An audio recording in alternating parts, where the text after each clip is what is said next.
Bom dia, hoje dia 17 de julho de 2020. Já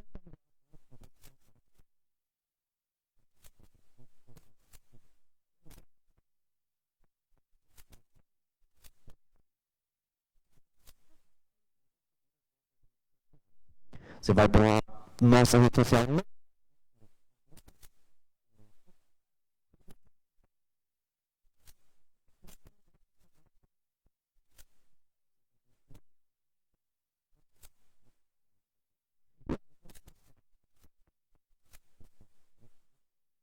caso você queira,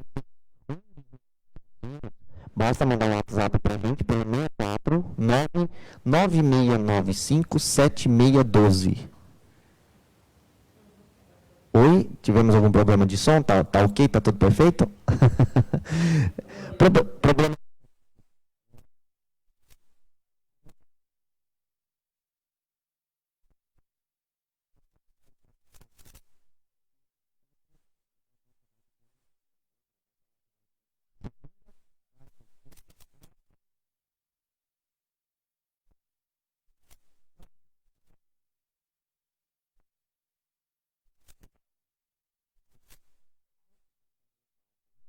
na cidade de Alto Araguaia, Prefeitura.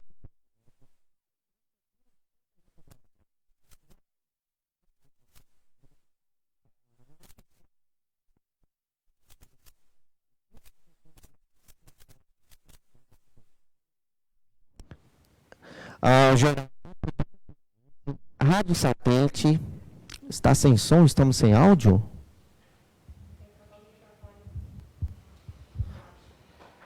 Está sem áudio? Vamos trocar o microfone aqui, pessoal. Oi, acho que agora o nosso problema resolveu aqui, ó. Voltando aqui aos nossos parceiros, tá? A Rádio Satélite, a página do delegado Dr. Cleverson lá de Costa Rica, a revista Celebridade de Iturama, lá em Minas Gerais, a Rádio Educativa de Alcinópolis, a página de provedor de internet da Usina Net, lá de Costa Rica, a Ideias Produções de Rondonópolis, Folha de Caiapônia, Prefeitura de Alcinópolis e também a Secretaria Municipal de Desenvolvimento de Alcinópolis. Estamos com som? E a página Eu Conto Tudo, lá de Costa Rica, e o Observatório Covid da UFJ, Universidade Federal de Jataí. Bom, pessoal, como estamos trazendo já há vários dias o boletim epidemiológico do coronavírus da nossa região, já vai estar aparecendo aí para vocês na tela.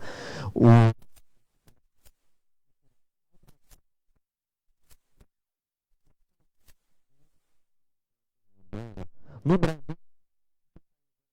de 12.151 casos confirmados, e totalizando 76.688 mortes. E esses dados foram colhidos agora pela manhã pelos sites oficiais, tá, do Covid-19 e também pelos sites oficiais de cada município.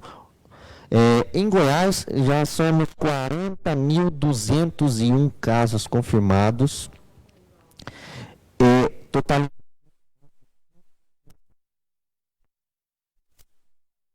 Estamos com algum problema.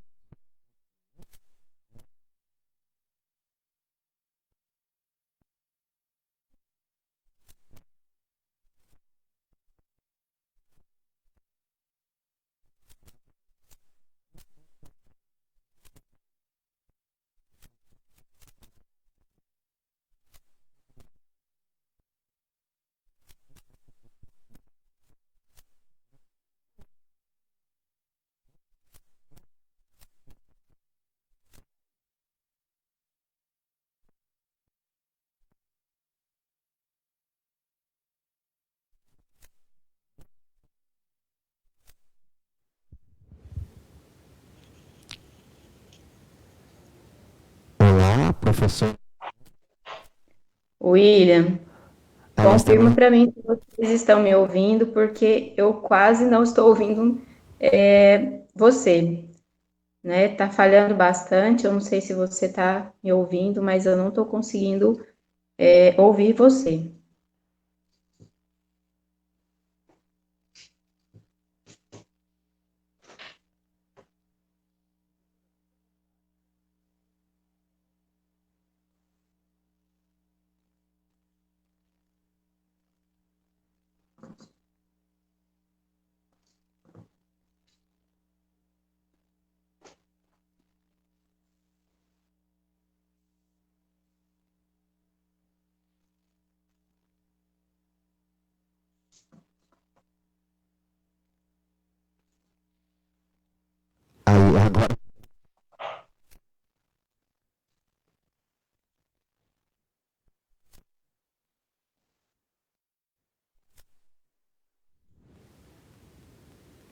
Não está.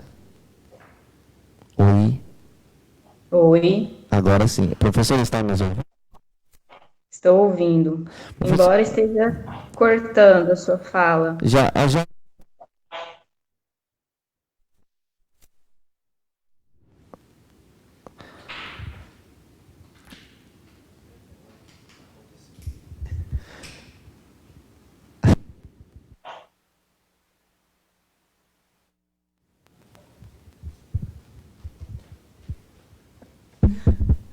Oi.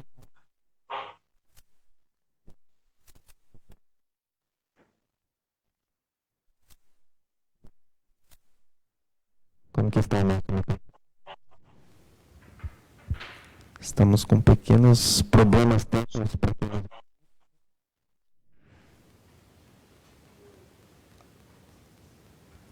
Alô? Oi. Olá, William. Sandra, põe a tela verde, por favor. A tela verde. Desliga a câmera e a dela.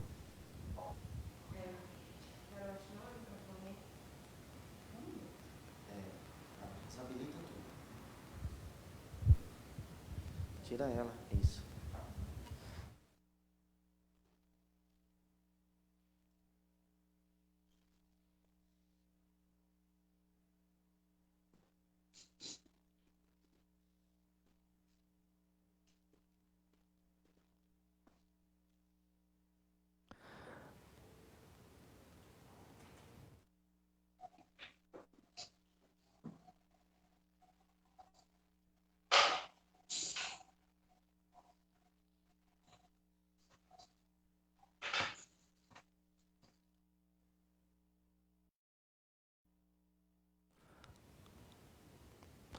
Bom, acho que tivemos um pequeno problema técnico aqui, mas já vamos voltar.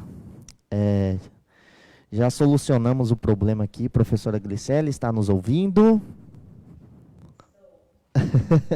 Acontece, problemas técnicos de sexta-feira.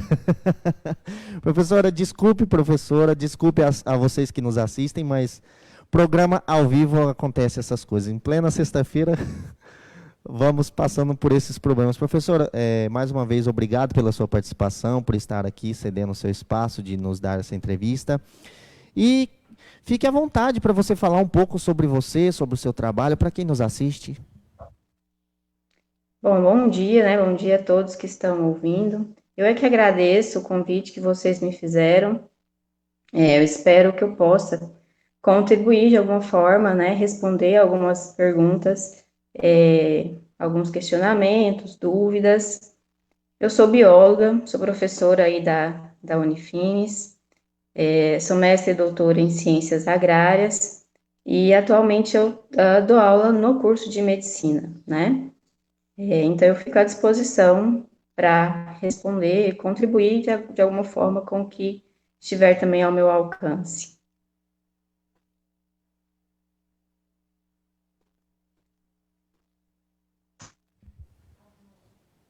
Oi, professora.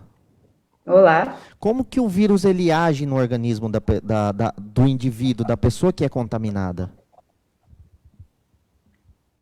Bom, William, na verdade, os vírus eles têm um mecanismo basicamente comum de se comportar nos organismos, né? A maioria das viroses elas vão se apresentar de forma semelhante. Quando a gente fala de um vírus, nós estamos falando de uma entidade biológica que, na verdade, não tem vida própria, né? Não tem um metabolismo próprio. Então, esse micro-organismo é extremamente simples, um micro-organismo simples, mas que tem capacidades avassaladoras de causar doenças, né, e alguma enfermidade nos organismos. Então, essa estrutura viral, ela necessita entrar em contato com alguma célula do nosso organismo, ou de outro animal, de uma planta, ou até mesmo de uma bactéria. Então, no caso, né, dos organismos animais, esses vírus, eles se hospedam, né, eles assaltam, na verdade, uma célula faz dessa célula a sua hospedeira, obrigatoriamente ele tem que agir dessa forma, e eles começam a usar todo o metabolismo das nossas células, né, usar essa maquinaria das nossas células para que eles possam se multiplicar. Então, no momento dessa multiplicação do vírus, alguns sintomas vão aparecer, né? E como eu disse, as viroses elas têm sintomas comuns, mal-estar, dor de cabeça, febre, tosse, né? Algumas vão agravar, né, para sintomas mais severos, que é um exemplo do vírus que a gente está convivendo com ele, né? Mas ele age de uma forma como os vírus comuns. Tudo isso, né, o surgimento desses primeiros sintomas, eles já começam a partir de uma defesa que o nosso organismo, ele promove. Então, nós temos aí nosso organismo, ele não está totalmente excluso de não se defender, né? Ele se defende e começa, então, essa reação de alguns sintomas.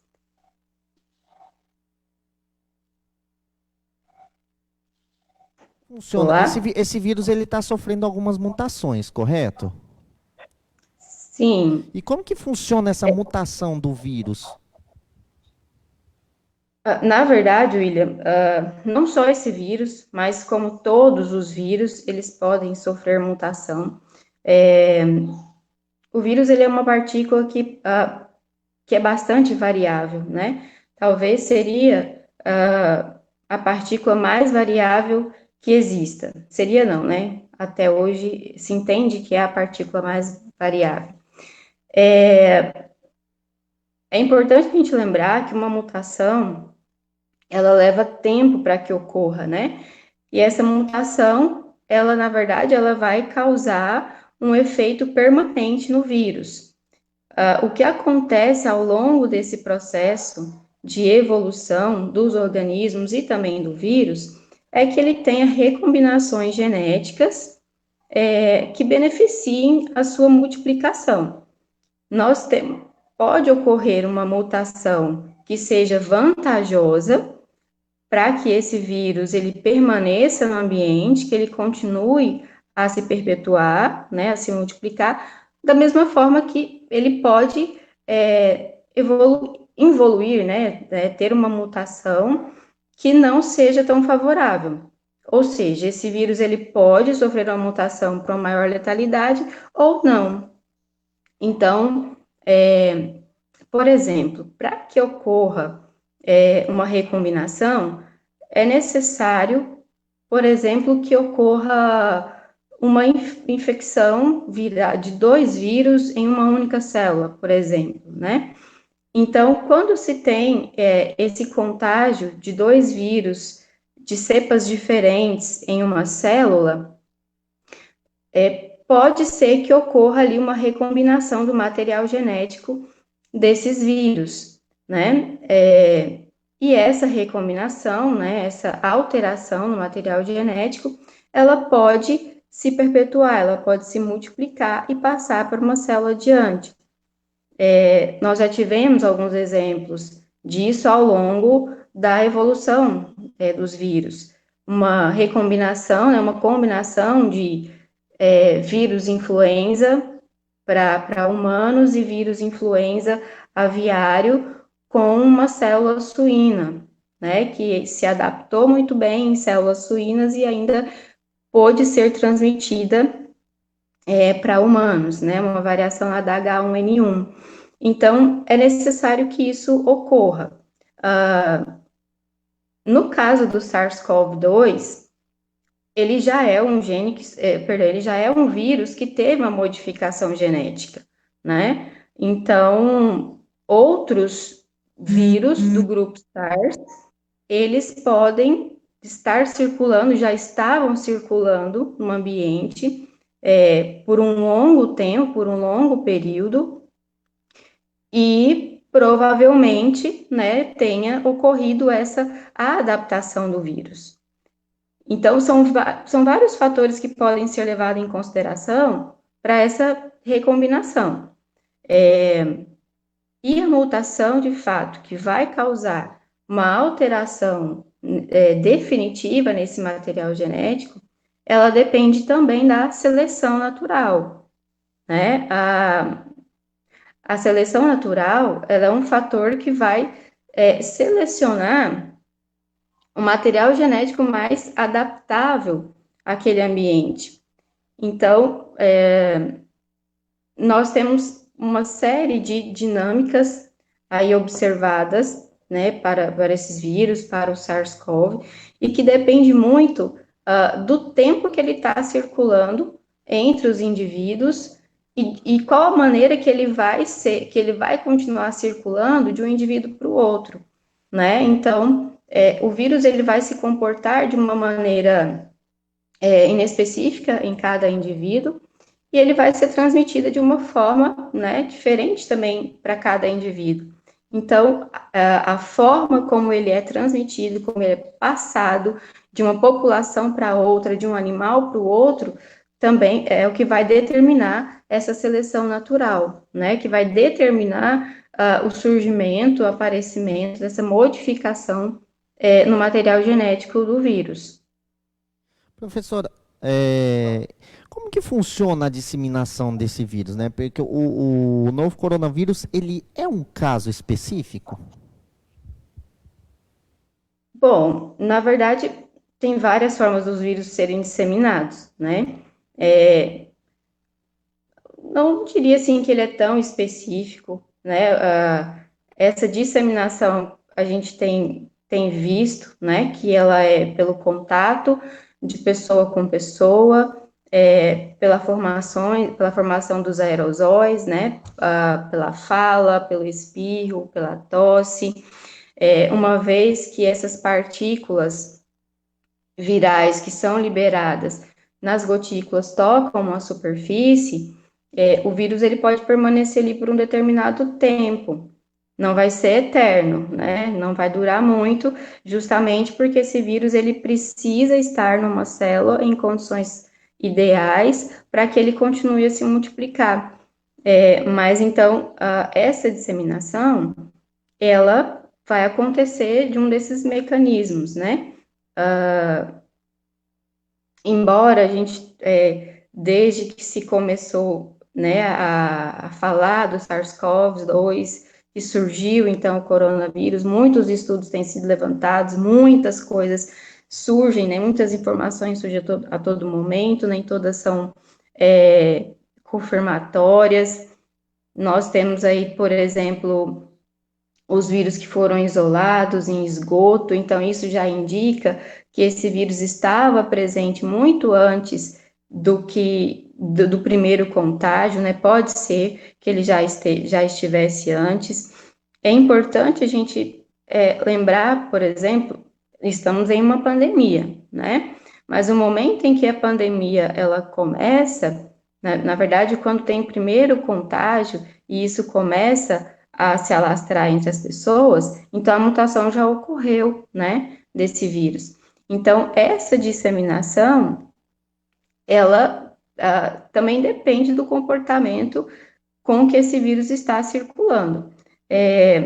Se a gente depende de indivíduos ativos para passar esse vírus, né, no nosso caso, nós vamos estar ativamente por aí circulando e a gente pode disseminar, pode passar. Então, não vejo que ele seja um caso específico, né? Nós temos aí a severidade de disseminação, né? Ele é um vírus altamente contagioso, que se transmite facilmente, mas os vírus, eles podem ser disseminados, né, de outras maneiras também.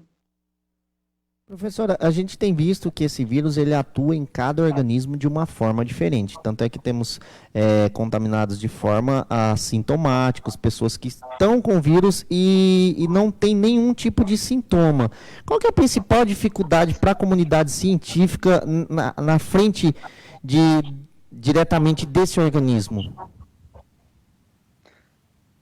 Bom, William, assim, eu não diria que ele se comporta de uma maneira diferente em cada organismo. Assim, na verdade, o vírus ele tem tido um comportamento esperado de acordo com outros vírus, né? Quando ele apresenta sintomas, os sintomas são conhecidos. Então, a questão de um indivíduo ser assintomático, isso pode nos indicar que esse indivíduo tenha tido baixa, uma baixa carga viral, né? Tenha entrado em contato com uma baixa carga viral, ou até mesmo, se o indivíduo ele testar positivo, pode ser que ele esteja com essas partículas virais, e porém essas partículas ainda não foram ativadas, né? Pode ser que sejam partículas inativas também. Alguns estudos que estão avançando para a produção de vacinas, por exemplo, têm conseguido produzir vacinas que não permitam que a doença evolua. Mas, quando se tem uma reinfecção daquele organismo testado, verifica a presença do vírus. Mas verifica a presença do material genético do vírus, mas não se tem estudos que confirmem que aquele vírus está ativo ou não, né? Então, vários pacientes vão passar aí, né? Vários indivíduos vão passar por toda essa etapa sem mesmo manifestar nenhum sintoma, mas isso não quer dizer que eles não possam transmitir, né? Mas em relação ao comportamento do vírus, ele tem sim se mostrado num comportamento já esperado, né? Não tem tido novidades em relação a esse comportamento. Agora, o que muda por um organismo ter ou não esses sintomas, isso depende de cada organismo mesmo. A resposta imunológica de cada indivíduo, ela é inespecífica, né? Cada um vai reagir de uma maneira. Nosso sistema imunológico, ele funciona como se fosse uma impressão digital de cada um. Então, cada um vai ter um comportamento diferenciado para isso. Professora, em relação às pandemias que já aconteceram na história, você acredita que nós estamos mais evoluídos ou estamos mais suscetíveis a pandemias como essa? Olha, suscetíveis nós sempre vamos estar, ainda mais se for um novo vírus, uma nova cepa, isso suscetíveis a gente sempre vai estar. Mas, em relação a outras pandemias, cientificamente falando, né, biologicamente falando, sim, nós estamos mais evoluídos. Tem sido uma corrida grande, né, para buscar medicamentos, produção de vacinas, produção de soros, para tentar frear essa contaminação do vírus, né, ou até mesmo eliminar esse vírus. Então, e isso tem sido num tempo recorde, né? Então, a ciência ela evoluiu sim e muito. Se a gente pensar aí nos dados que se tem, por exemplo, da maior pandemia que foi a gripe espanhola, durou cerca de 2 anos, né? Mas a produção de vacina durou quase 4 décadas. Então, nós temos, sim, condições de enfrentar isso de forma diferente. Nós estamos mais evoluídos, sim, pensando nesse lado biológico. Agora, pensando no lado humano, né, social, das pessoas verem, enxergarem a situação, eu diria até que a gente tem alguns casos aí de retrocesso, né? É importante a gente pensar que essa evolução, ela pode estar em vários sentidos. Então, a maneira como a população, como a população em geral vai encarar essa pandemia, determina muito o processo pelo qual esse vírus permanece, né? Então, nós estamos mais preparados para enfrentar outros tipos. Nós não estamos livres de que essas mutações ocorram, de que essas recombinações ocorram. Como a gente falou anteriormente, né, das mutações, esses organismos são variáveis demais e nós não estamos livres. Mas isso depende muito de como a população, né, e toda a comunidade vai enfrentar isso, da seriedade que se dá para o caso. Professora, nós temos ouvido várias pessoas comentando, falando sobre estarem imunes já depois de terem contraído o novo coronavírus e terem se curado. E outras pessoas falam que isso não. Isso é verídico ou não? É uma pessoa que já foi contaminada e se curou, ela pode pegar novamente ou não? Olha, se ela pode se infectar novamente, isso é algo que a gente não consegue ainda afirmar. Ela pode. Agora, como isso vai disseminar, desencadear, também não se sabe. O certo é que nosso organismo, ele tem potencial para a produção de anticorpos contra esse vírus. Nosso organismo, ele está reagindo, né, ele produz esses anticorpos, então, todos os estudos que se tem ainda são preliminares, né, não são conclusivos. Já observaram pacientes que tiveram produção de anticorpos, que produziram uma resposta imunológica para o vírus, sim. Então, o que se supõe é que essas pessoas, se elas forem reinfectadas, né, não evolua para quadros graves, ou talvez não desencadeie a doença, mas ela possa estar ali com o vírus presente. Para se chegar a essa afirmação, é um longo caminho, né, de pesquisa para entender qual seria o anticorpo ideal. E isso não se sabe, porque nós temos uma vasta produção de células de defesa, né? Então, uma das células de defesa, por exemplo, do nosso organismo, os linfócitos B, que vão produzir anticorpos, são milhões de células B, e cada uma dessas células podem produzir uma resposta específica, um anticorpo específico. Então, tem se relatado, inclusive, que alguns indivíduos que tiveram, né, a contaminação pelo SARS-CoV-2 produziu até 200 anticorpos diferentes. Então, como que esse anticorpo está agindo? O anticorpo, ele não vai agir somente em uma proteína do vírus. Ele pode agir numa proteína que está atuando na parte mais externa do vírus, que seria o envelope, ele pode estar atuando no capsídeo, que é uma estrutura que envolve o material genético do vírus, né? Ele pode atuar neutralizando, bloqueando a enzima, que é a chave específica ali de conexão com as nossas células, né? Então, é isso que não se sabe.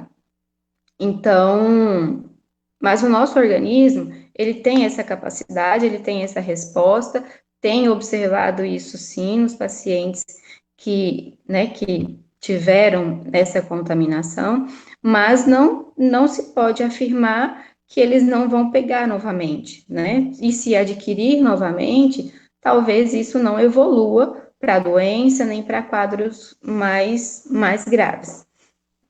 Professora, infelizmente o nosso bate-papo aqui já está chegando quase ao fim, nós já estamos encerrando o nosso programa de sexta-feira, e eu queria que você deixasse os seus recados finais, alguma experiência que você queira contar para a gente sobre essa pandemia que nós estamos passando. Ah, sim. Na verdade, a gente tem tanta coisa para falar, né, em relação a isso, ainda mais quando o assunto é novo, vai surgindo muitas novidades o tempo todo. Bom, o que a gente tem sempre pedido, sempre visto, né, em direção à população, são os cuidados, né? Nós precisamos levar isso muito a sério, a gente precisa entender isso de uma forma bastante dinâmica. Às vezes a gente fala, mas estou cansado de tanta informação sobre coronavírus, mas acreditem que essa informação, ela não chegou de forma correta a todas as pessoas. A gente ainda vê, nós vemos muitas pessoas que não sabem ainda como que usa a máscara corretamente, que essa máscara tem que ser usada e descartada corretamente, né? É muito importante que as pessoas saibam onde vão descartar seu material de proteção. Se ela não vai ser descartada, ela precisa ser higienizada. É importante que as pessoas saibam o que fazer quando chegar do supermercado em casa, tem que fazer toda uma desinfestação, cuidar de tudo que está trazendo para dentro de casa, ter o cuidado de contato com outras pessoas. Então, acho que isso é o mais importante, essa informação ela tem que chegar até as pessoas, precisa chegar e chegar de forma correta. Então, quem diria que nós iríamos participar de uma página da história, né? Para algumas pessoas, essa história, ela traz ali uma assinatura, né? Pessoas que perderam seus entes queridos. Eu, por exemplo, perdi meu pai, que tinha outras comorbidades, tinham outros problemas de saúde, mas que veio, né, a calhar ainda com a presença, né, adquirindo, então, essa doença. Então, é muito importante essa mobilização da população, é importante que as pessoas conversem a mesma língua. Quanto mais pessoas informadas, quanto mais pessoas estiver nesse patamar de evolução, mais a chance de dar certo, mais a chance de nós sairmos disso rapidamente. Professora, muito obrigado pela sua participação, belíssimas palavras agora de final. Mais uma vez, obrigado pela a aula que você nos deu hoje. O nosso programa está chegando ao fim. Segunda-feira, às 9 horas da manhã, horário de Brasília, aqui pelo Facebook da Unifimes, que é o @Centro Universitário de Mineiros. E lembrando, todo o nosso programa, durante o programa, passou os nossos parceiros aqui de baixo, tá? Caso você queira ser um de nossos parceiros, manda um WhatsApp pra gente, está aparecendo o número aqui na tela, aqui embaixo. É o 64996957612. Lembrando, não tem custo nenhum, somos um programa sem fins lucrativos, apenas com o intuito de levar informação de qualidade até você. Manda um WhatsApp pra gente que a gente faz toda a orientação para você ser um de nossos parceiros e retransmitir a nossa live que vai ao ar segunda, quarta e sexta-feira às 9 horas, horário de Brasília. Pessoal, fiquem todos com Deus, um ótimo final de semana e lembrando, saírem de casa, usem suas máscaras, usem álcool em gel, se previnam, se cuidem. Até segunda-feira e fiquem todos com Deus.